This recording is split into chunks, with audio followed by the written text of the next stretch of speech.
नमस्कार, मैं हूं शशि तुषार शर्मा और आप देख रहे हैं चुनावी खबरों पर आधारित हमारा खास बुलेटिन। सबसे पहले आप दिन की बड़ी चुनावी खबरों को संक्षिप्त में जान लीजिए, जिसके बाद हम आपको बताएंगे कि खबरें खास हैं क्यों और इनके राजनीतिक मायने क्या हैं। राजस्थान में चुनाव प्रचार के अंतिम दिन किस तरह फूटे आरोपों के बॉम्ब, इसकी चर्चा करेंगे।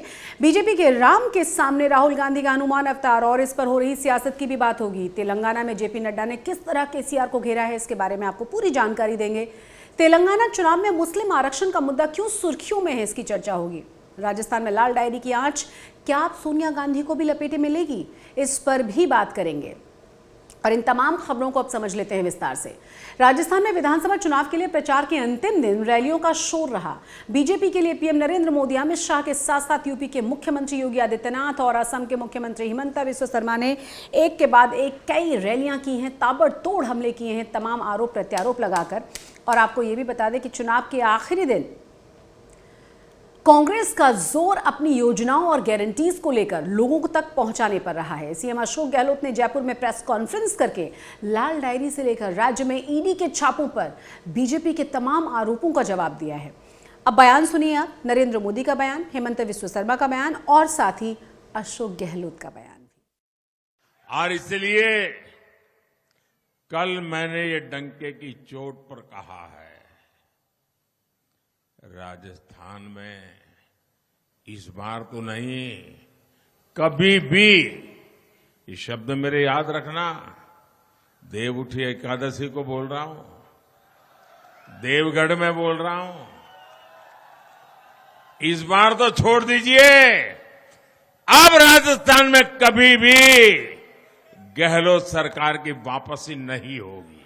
दूर है, छत्तीसगढ़ प्रदेश है, लेकिन आप बताइए राजस्थान में पेट्रोल का कीमत कितना है? 109 से 110 रुपया। मैं ठीक बोल रहा हूं ना? गलत तो नहीं बोल रहा हूं ना? तो आपका अंदाज में गुवाहाटी में पेट्रोल का भाव कितना है? आप देखिए, गुवाहाटी में आपको पेट्रोल मिलेगा 97-98 रुपया। मादे ऐप के बारे में और लाल डायरी के बारे में सुप्रीम कोर्ट के रिटायर्ड जज से जांच होनी चाहिए कि ये जो षड्यंत्र किया बीजेपी ने चुनाव चलते हुए, चुनाव जीतने के लिए, ये बहुत बड़ा षड्यंत्र है। इसकी जांच होनी चाहिए कि ये किसने षड्यंत्र ऐसा, किसको पकड़ा वहां रायपुर के अंदर, किसे जबरदस्ती साइन करवाए बयान के ऊपर। वही बयान बदल रहा है कि मैं जानते नहीं हूं बघेल को। तो राजस्थान में मुकाबला बेहद करीब भी है और जीत का फैसला 1-2% के अंतर से हो सकता है। इसीलिए दोनों ही पार्टियां अंतिम समय तक कोई भी कसर नहीं छोड़ना चाहती। राजस्थान में विधानसभा चुनाव के लिए वोटिंग से 3 दिन पहले कांग्रेस ने राहुल गांधी की गदा के साथ एक तस्वीर जारी कर दी है। इसको लेकर सियासत गर्मा चुकी है। बीजेपी और कांग्रेस में इसको लेकर जुबानी जंग शुरू हो चुकी है। बीजेपी ने कहा है कि राहुल गांधी गदा पकड़ने क्या, गदा छूने लायक भी नहीं है। पार्टी ने यह सवाल भी किया है कि राहुल गांधी इस तस्वीर से क्या साबित करना चाहते हैं। दूसरी ओर कांग्रेस ने पलटवार करते हुए कहा है कि बीजेपी खुद को धर्म का ठेकेदार समझना बंद कर दे।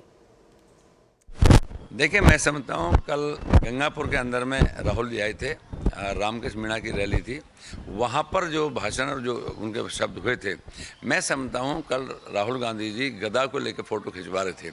आप गदा के लेके आप ये तो सोचो, गदा लेने से पहले आप ये सोचो कि गदा हनुमान जी ने उठाई थी। आप तो उस लायक नहीं हो, गदा के हाथ लगाने लायक भी नहीं हो। हमारी श्रद्धा में भी ये बीच में पड़ेंगे, ये ठेकेदार हैं, इनसे पूछ के मैं भक्ति करूंगा। मेरे और मेरे भगवान के बीच में दलालों का क्या काम? इनको कहिए कि धर्म की दलाली बंद कर दें, बाकी दलाली जो करते हैं करते रहें। मेरे और मेरे भगवान के बीच में ये दलाल नहीं बर्दाश्त करूंगा मैं। तो राहुल गांधी की तस्वीर दरअसल कांग्रेस के सॉफ्ट हिंदुत्व की ओर इशारा करती है। बीजेपी की असली चिंता यही है। बीजेपी के नेता अपने हर भाषण में राम मंदिर की चर्चा करते हैं और कांग्रेस पर तुष्टीकरण के आरोप लगाते हैं। दूसरी ओर कांग्रेस ये बताने की कोशिश में है कि हिंदू वोटों पर बीजेपी का एकाधिकार नहीं है। बहरहाल चुनाव की गर्मी के बीच गदाधारी राहुल गांधी बड़ा सियासी मुद्दा तो बन ही गए हैं। इधर जब पीएम मोदी और अमित शाह राजस्थान में कांग्रेस पर हमले कर रहे थे, बीजेपी के राष्ट्रीय अध्यक्ष जेपी नड्डा तेलंगाना में थे और यहां चुनावी सभा को संबोधित करते हुए नड्डा ने सूबे की केसीआर सरकार पर भ्रष्टाचार को लेकर जमकर आरोप लगाए हैं। नड्डा ने कहा कि पीएम मोदी तेलंगाना के लिए जो पैसे भेजते हैं, केसीआर उसे जमीन तक पहुंचने ही नहीं देते, इसीलिए उनकी सरकार को जरूरी है यहां से हटा देना। सुनिए जेपी नड्डा ने और क्या क्या आरोप लगाए हैं केसीआर सरकार पर। मुझे यहाँ ये भी कहना है कि जो प्रधानमंत्री जी पैसा भेजते हैं वह पैसा धरती पर यहाँ तेलंगाना में केसीआर की भ्रष्टाचारी सरकार नहीं लगाती है और इसीलिए इस सरकार को बदल डालना है और यहाँ कमल खिलाना है और कमल को खिला करके आगे बढ़ाना है। मित्रों, आज आपको जान करके आश्चर्य भी होगा कि हाईएस्ट इन्फ्लेशन, सबसे ज्यादा महंगाई अगर है तो वो तेलंगाना में है। यह केसीआर तुष्टीकरण की राजनीति कर रहे हैं और प्रधानमंत्री मोदी जी संतुष्टीकरण की राजनीति कर रहे हैं, सबको संतुष्ट करने का प्रयास कर रहे हैं। तेलंगाना में बीजेपी की रणनीति स्पष्ट है। बीआरएस और कांग्रेस के बीच सीधे मुकाबले को वो त्रिकोणीय बनाने की कोशिश में है। पार्टी को उम्मीद ये है कि वो सरकार भले ही ना बना पाए, लेकिन किंगमेकर जरूर बन सकती है। तेलंगाना में चुनाव प्रचार में यूनिफॉर्म सिविल कोड और मुस्लिम आरक्षण का मुद्दा लगातार सुर्खियों में। राज्य में मुस्लिमों को 4% आरक्षण मिला हुआ है। बीजेपी ने कहा है कि राज्य में उसकी सरकार अगर बनी तो 3 दिन के भीतर इसे खत्म कर दिया जाएगा। इसे लेकर बीआरएस और असदुद्दीन ओवैसी बीजेपी पर लगातार हमले करते रहे हैं। ओवैसी ने तो गृह मंत्री अमित शाह को ये चुनौती भी दे डाली है कि वो राज्य के आदिवासी बहुल इलाकों में यूनिफॉर्म सिविल कोड लागू करके दिखाएं। अब गोवा के मुख्यमंत्री प्रमोद सावंत ने भी ये मुस्लिम आरक्षण को लेकर बयान दे दिया है। प्रचार के लिए तेलंगाना पहुंच चुके सावंत ने कहा है कि देश के संविधान में धर्म के आधार पर आरक्षण का प्रावधान है ही नहीं। सुनिए प्रमोद सावंत को। मैं एक बात जरूर बता देता हूं कि अनकॉन्स्टिट्यूशनल रिजर्वेशन जो यहाँ के सरकार ने दिया है उसको हटाना चाहिए और definitely Bharatiya Janata party power में आ गई तो अनकॉन्स्टिट्यूशनल किसी धर्म के आधार पर रिजर्वेशन दिया नहीं जाता है। अपने कॉन्स्टिट्यूशन में जो जाति के आधार पर रिजर्वेशन दिया जाता है, बल्कि हमने जो ईडब्ल्यूएस रिजर्वेशन दिया है, यानी आर्थिक नीति पे जो रिजर्वेशन पहली बार इस देश में किसी ने सोचा तो माननीय प्रधानमंत्री नरेंद्र मोदी जी ने। तेलंगाना चुनाव में बीजेपी अब तक फ्रिंज प्लेयर रही है, लेकिन इस बार पार्टी ने आक्रामक प्रचार अभियान चलाकर कांग्रेस और बीआरएस के लिए चुनौतियां पेश कर दी हैं। पार्टी पिछड़े वर्ग का मुख्यमंत्री, मुस्लिम आरक्षण का खात्मा और यूसीसी लागू करने जैसे वादे करके कुछ खास समुदायों को साधने की कोशिश में है। इसमें उसे कितनी कामयाबी मिल पाती है तो नतीजे आने के बाद ही पता चलेगा।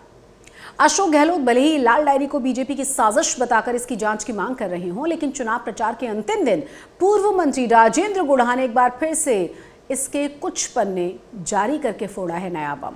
गहलोत सरकार में मंत्री रहे राजेंद्र गुढ़ा ने इन पन्नों के हवाले से अब राजस्थान से बाहर दिल्ली तक कांग्रेस को घेर लिया है।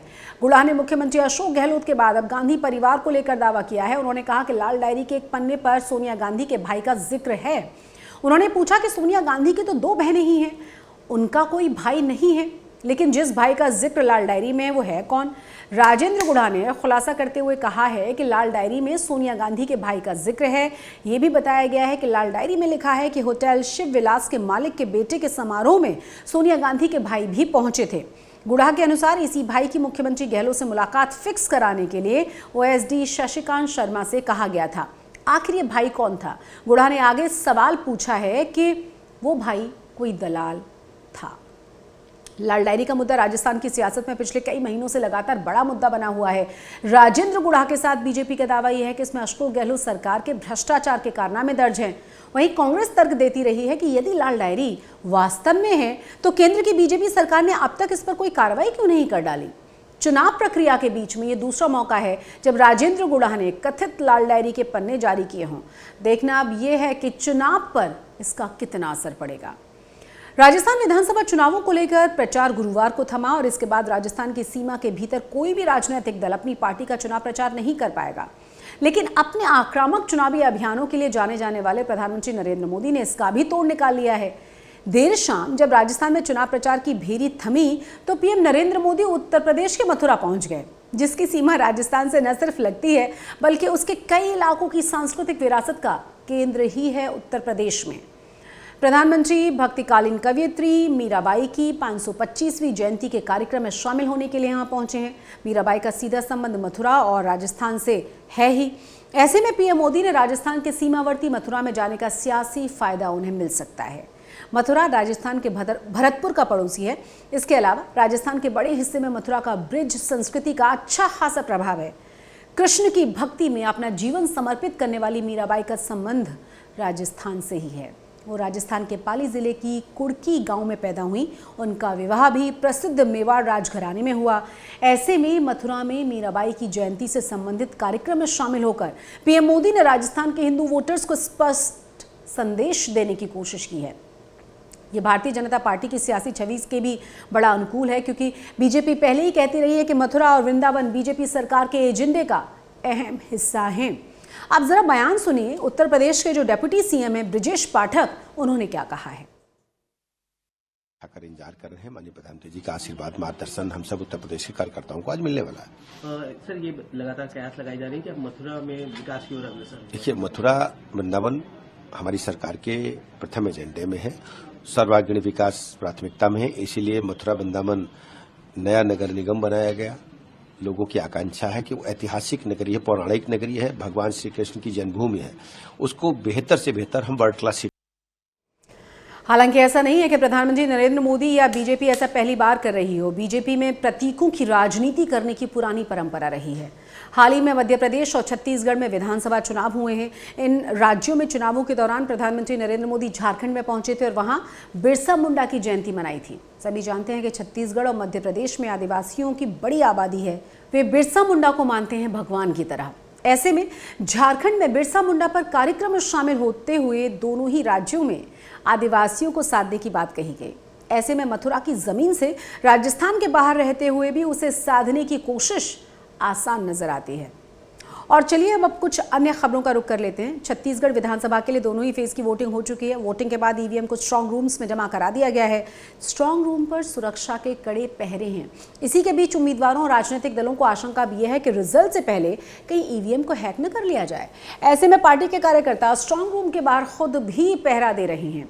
जगदलपुर जिले में ईवीएम की सुरक्षा के लिए कड़े इंतजाम किए गए हैं, लेकिन प्रदेश कांग्रेस अध्यक्ष दीपक बैज के चाचा स्ट्रांग रूम के बाहर 24 घंटे पहरा दे रहे हैं। दरअसल बस्तर लोकसभा सीट से सांसद और कांग्रेस के प्रदेश अध्यक्ष दीपक बैज इस बार हैं चित्रकूट विधानसभा सीट से चुनाव मैदान में। दीपक बैज पहले से ही इस सीट से विधानसभा का चुनाव जीत चुके हैं और दीपक बैज के चाचा ऋषि बैज को आशंका अब यह है कि रिजल्ट से पहले ईवीएम से छेड़छाड़ न कर दी जाए। ऐसे में उन्होंने खुद ही टेंट लगाया है। स्ट्रांग रूम के बाहर वो डट गए हैं, पहरा दे रहे हैं।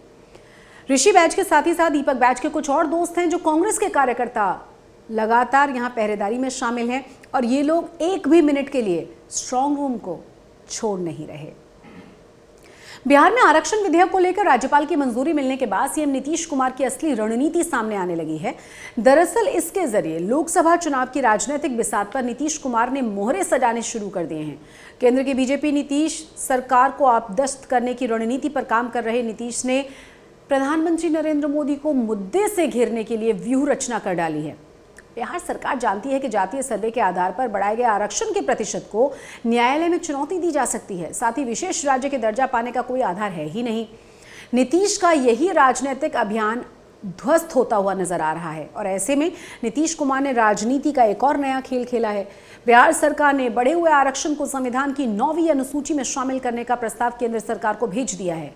अब नीतीश कुमार केंद्र की सरकार को के ऊपर अब ये ठीकरा फोड़ते हुए जनता के बीच पहुंच जाएंगे कि मोदी सरकार आरक्षण विरोधी है और बिहार का विकास भी देखना नहीं चाहती, इसीलिए विशेष राज्य का दर्जा भी नहीं दे रही है। तो यह है असली रणनीति। चुनावी खबरों के हमारे इस खास बुलेटिन में फिलहाल इतना ही, लेकिन चुनावों से जुड़ी हुई तमाम जानकारियों के लिए और हर दिलचस्प अपडेट के लिए आप सब्सक्राइब जरूर कीजिए चुनाव आज तक को। मुझे दीजिए इजाजत। नमस्कार।